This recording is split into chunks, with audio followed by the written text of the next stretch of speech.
अजीत भाई, अनुराग जी ने लंबी रेखा खींची थी, पर हम बात उसी पे करेंगे कि ये संघ बनाम राहुल गांधी मैं देखता हूँ। मोदी तो उसके घटक है, एबरेशंस है। और लड़ाई लंबी है, क्योंकि 22 तारीख के बाद से, राम मंदिर के उद्घाटन के बाद से, जिस तरह पूरा देश, खास तौर से उत्तर भारत, पूरे झंडों से रंगा गया। और राहुल गांधी जिस तरह की बात कर रहे हैं, उसको एक्सप्लेन करने की जरूरत नहीं, आप बेहतर जानते हैं। और झारखंड को आप अच्छी तरह से समझते हैं, आज राहुल गांधी झारखंड में ही है। आपको क्या पूरा ये चक्र जो दृश्य है, उस पूरे दृश्य की बात करें आपसे, क्योंकि आप संपादक भी हैं। आपको पूरा दृश्य क्या नजर आता है? देखिए, पहले तो कोई भी यात्रा राहुल गांधी कह रहे हैं, इस यात्रा को उन्होंने कहा है कि ये राजनीतिक यात्रा नहीं है और कांग्रेस पार्टी के झंडे नहीं लगाए जा रहे हैं। यात्रा में तिरंगा जो राष्ट्रीय ध्वज है वो लेकर के कांग्रेस के नेता चल रहे हैं। तो एक तो इसको उन्होंने अपनी तरफ से ये मैसेज देने की कोशिश की है कि ये राजनीतिक यात्रा नहीं है, लेकिन इसका आकलन इसके राजनीतिक हासिल के आधार पर ही होगा। एक सामाजिक हासिल, सामाजिक तौर पर क्या हासिल हो रहा है इस यात्रा से और राजनीतिक रूप से क्या हासिल हो रहा है, उसी आधार पर इसका आकलन होगा इस यात्रा का। और जो पिछली यात्रा थी राहुल गांधी की, उसका हासिल है। और ये अभी विनोद अग्निहोत्री जी ने भी कहा और अनुराग चतुर्वेदी जी ने भी कहा, प्रोफेसर अविनाश सिंह जी ने भी कहा, कांग्रेस आज एक मजबूत ताकत के दौर के रूप में है और लड़ रही है अगर बीजेपी के साथ। तो उसके पीछे कहीं ना कहीं उस पिछली पिछली यात्रा का हाथ है, जो वो कर्नाटक जीते, तेलंगाना जीते, मध्य प्रदेश, छत्तीसगढ़ और राजस्थान, तीनों जगह 40% वोट अपना बचाए रखा उन लोगों ने। तो ये जो हासिल था, ये उस यात्रा का हासिल है, राजनीतिक हासिल है। और निश्चित रूप से इस बार भी जो यात्रा लेकर के राहुल गांधी निकले, तो उनके दिमाग में और यात्रा की प्लानिंग करने वालों के मन में कहीं ना कहीं ये है कि चुनाव के पहले एक एक माहौल इस तरह से बनाया जाए ताकि लोग कांग्रेस के ऊपर जो अटैक होंगे उसका जवाब फील्ड में रह करके दिया जाए। और ये देखिए, उनकी यात्रा की प्लानिंग को आप देखिए, वो 20 मार्च को उनकी यात्रा खत्म होनी है और अभी प्रधानमंत्री की धुआंधार यात्राएं शुरू हो गई हैं। पार्लियामेंट का सेशन चल रहा है, उस सेशन के बीच भी वो उड़ीसा और आसाम गए। दो जगह जाकर के उन्होंने हजारों हजार करोड़ रुपए की परियोजनाओं का उद्घाटन और शिलान्यास किया और कांग्रेस के ऊपर हमले किए। ये पूरा दौर चलेगा पूरे महीने, पूरी फरवरी प्रधानमंत्री यात्राएं करेंगे, अलग अलग राज्यों में जाएंगे, हजारों करोड़ की योजनाएं घोषित होंगी, उनका उद्घाटन शिलान्यास होगा और कांग्रेस के ऊपर अटैक होगा। तो उसका जवाब उनको देना है। राहुल गांधी उस समय चल रहे होंगे, अपनी यात्रा में होंगे, जहां भी होंगे वहां से कांग्रेस अपना एक नैरेटिव बना रही होगी, उसके बरक्स जो वो बनाएंगे। आज का भाषण सुनिए, आज का भाषण प्रधानमंत्री का जो हुआ है, वो एक तरह से लोकसभा चुनाव का एजेंडा सेट करने के लिए था। लोकसभा चुनाव किन किन मुद्दों पर लड़ा जाएगा ये उन्होंने बता दिया है और उनका मुद्दा है राष्ट्रवाद का। उन्होंने बार बार इसको कहा, नेशन फर्स्ट की बात कही उन्होंने अनुच्छेद 370 की बात कही और उसको एक रूपक की तरह, मेटाफर की तरह यूज करते हुए कहा कि बीजेपी को कम से कम 370 सीटें तो मिलेंगी। ये एक इमोशनल कार्ड प्ले करना था, एक भावनात्मक कार्ड। उन्होंने डीके सुरेश के भाषण का परोक्ष रूप से हवाला दिया और ये भी कहा कि देश तोड़ने की बात हो रही है, आप कितनी बार देश के टुकड़े करना चाहते हो। तो ये पूरा नैरेटिव राष्ट्रवाद का था।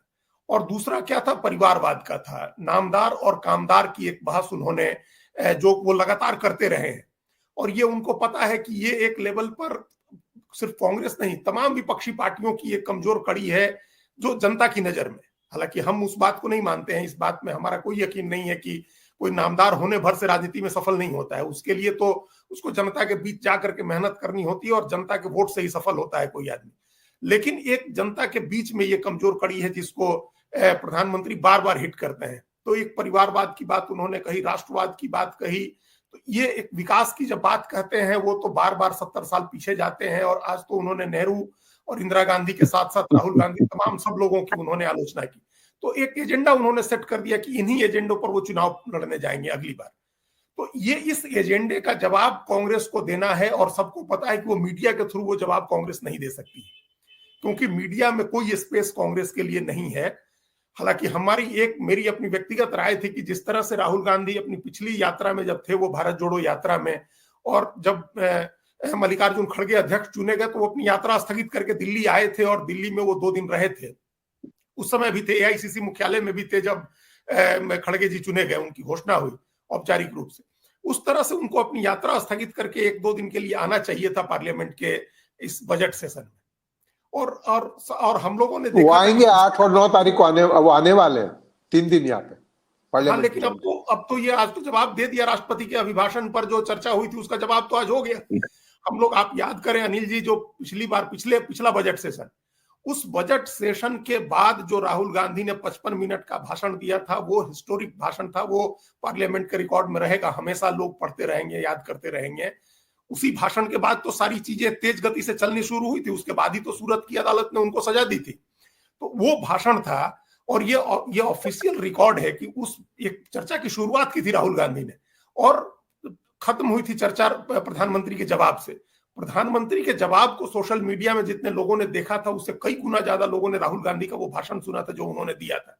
तो ये मौका था, ये एक सबको पता था कि राष्ट्रपति इस बार जो अभिभाषण करेंगी उसमें नरेंद्र मोदी सरकार की 10 साल की उपलब्धियां बताएंगी, तो उस पर चर्चा करनी थी। उस चर्चा में राहुल गांधी को होना था। उनको इतना लंबा समय फिर कभी पार्लियामेंट में इसके पहले नहीं मिलता, या नहीं मिलता है अमूमन अपोजिशन को कि 50 मिनट 55 मिनट 1 घंटा बोले, तो वो बोल सकते थे। वो उन तमाम चीजों का उनको आना चाहिए था। ये मेरी व्यक्तिगत राय थी कि अगर वो आते, इस समय रहते पर और चर्चा की शुरुआत करते, तो एक मैसेज वो देश में वहां से बनवाते हो।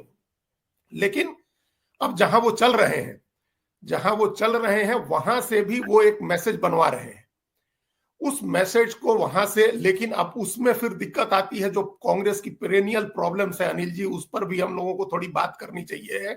जैसे हम बिहार, आपने कहा कि हम झारखंड को बहुत करीब से जानते हैं, तो बिहार को उससे ज्यादा करीब से जानते हैं, वो हमारे ज्यादा दिल के करीब है, चूंकि हम वहां के रहने वाले हैं। तो मेरा, जहां से राहुल गांधी यात्रा में घुसे थे, वो एकदम सीमांचल का इलाका है, पश्चिम बंगाल और नॉर्थ ईस्ट से लगता हुआ। और मेरा जो घर है, गांव है, वो हिमालय की तराई में है, नेपाल के साथ लगता हुआ, बिल्कुल उत्तर में, एकदम हिमालय की तराई में।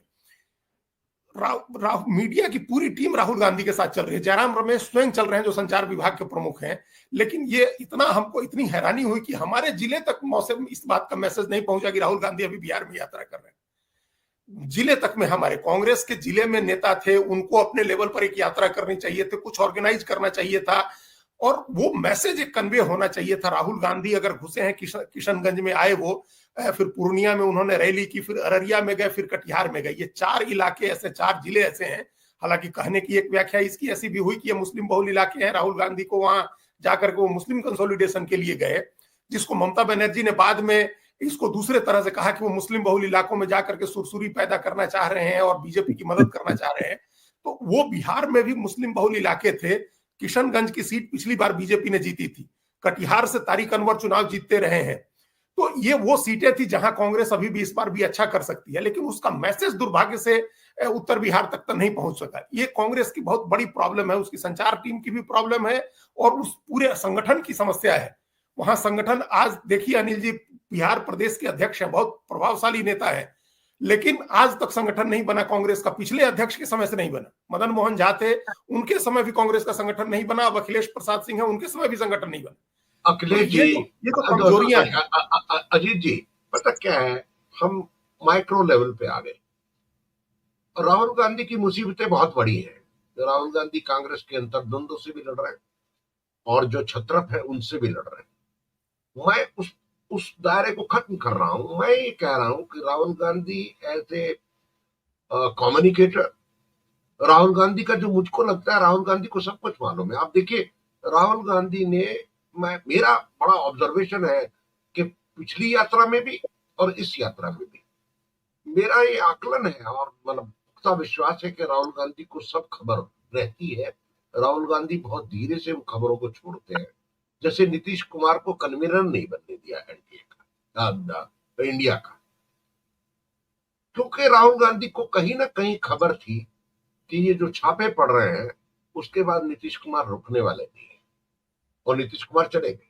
लेकिन आप ये देखिए, राहुल गांधी ने कहा नहीं कि नीतीश कुमार जा रहे हैं इसलिए नहीं बना रहे। ऐसे ही अभी भी आने वाले दिनों में जो होने वाला है, और जो खबरें राहुल गांधी के पास हैं, राहुल गांधी को ध्यान से सुनने की जरूरत है। राहुल गांधी जो कहते हैं, मैं ये कह रहा हूं कि राहुल गांधी एक बड़ी रेखा खींच रहे हैं।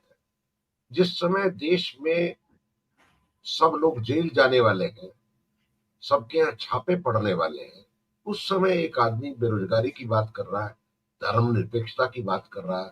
आपको क्या लगता है कि ये एक बड़ा काम नहीं है?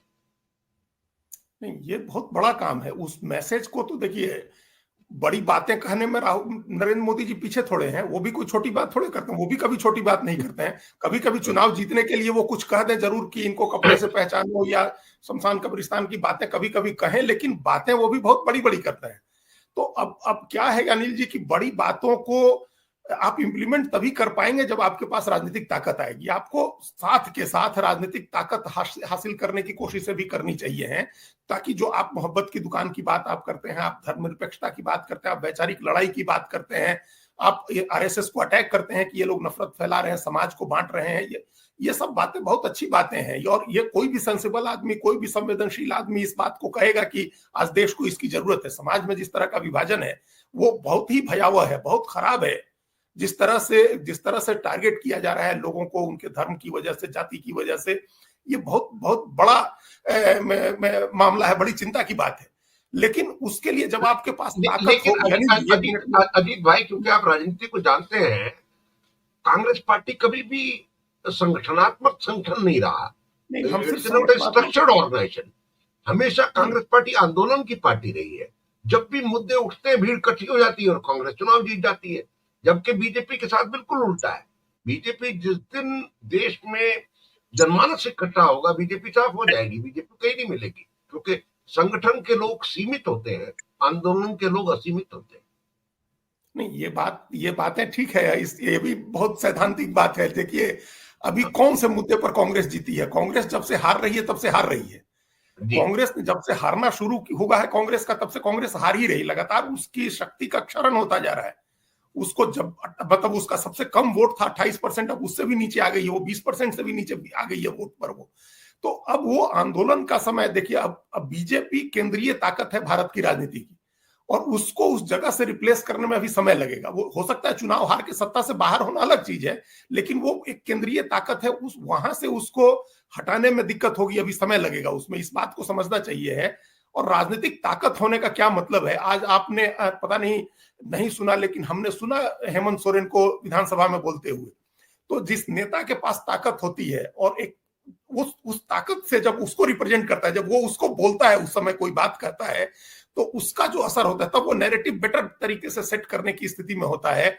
आज देखिए, वो ईडी की हिरासत से आए थे हेमंत सोरेन विधानसभा में भाषण देने और वोट करने, और वहां उन्होंने एक लंबा भाषण, 22-23 मिनट का भाषण था, उसमें एक लाइन उन्होंने इतनी मार्मिक कही है, मेरा दावा है कि पूरे देश के आदिवासियों को वो बात छूने वाली है, किसी भी प्रदेश का हो, वहां तक उनका मैसेज जाएगा। उन्होंने कहा कि हम जंगल से निकल के और इनके बगल में आकर बैठ गए तो इनके कपड़े मैले हो गए।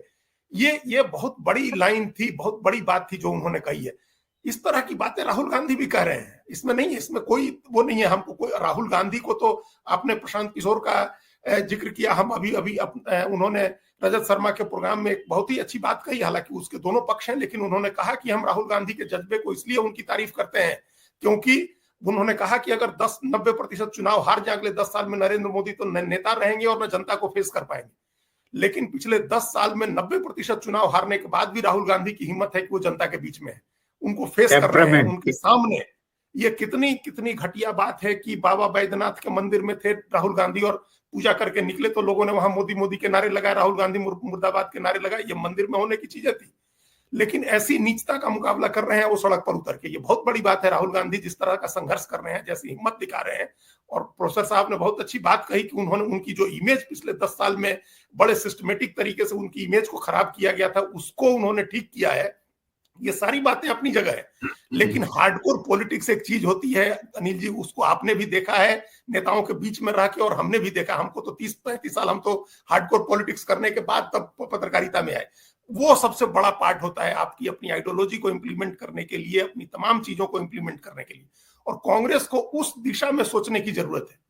अभी 3-2.5 महीने चुनाव के रह गए हैं, और अगर जो सब लोग जिसकी आशंका जता रहे हैं, हमको हमारी वैसी आशंका नहीं है कि अगर फिर जीत गए मोदी तो चुनाव नहीं होगा। चुनाव तो होते रहेंगे, क्योंकि चुनाव से तो उनको वैधता मिलती है, दुनिया के सबसे बड़े लोकतंत्र के नेता होने का सम्मान मिलता है उनको।